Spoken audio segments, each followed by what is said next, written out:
Have you ever been setting somewhere and the lights go out? This is where my career field comes into play.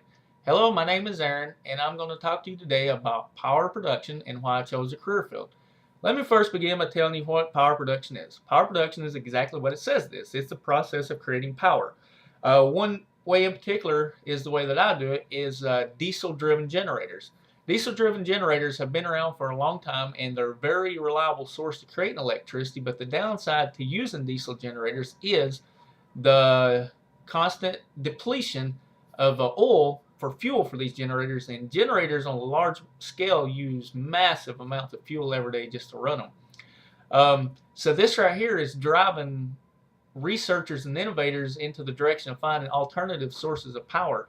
What they're You're probably pretty familiar maybe with something like hydroelectricity, nuclear power, solar power, and one of the newer ones is wind energy. Wind energy, solar power, they're both really good and they're both eco-friendly, but the downside of those are they're not 100% reliable. For instance, if it's a cloudy day or if the wind's not blowing, then you got to have something to supplement that power because you have nothing to fill it.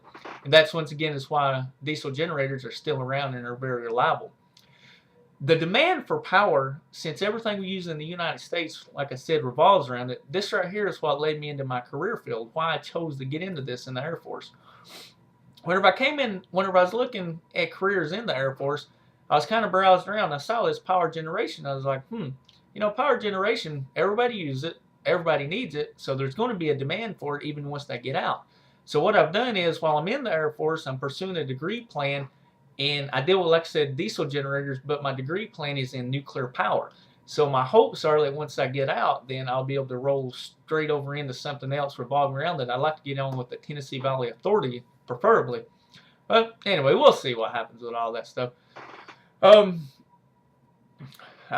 guess today I've covered a little bit about what power production is, and I have told you why that I chose power production. So just remember, the next time you turn on your lights, think of me.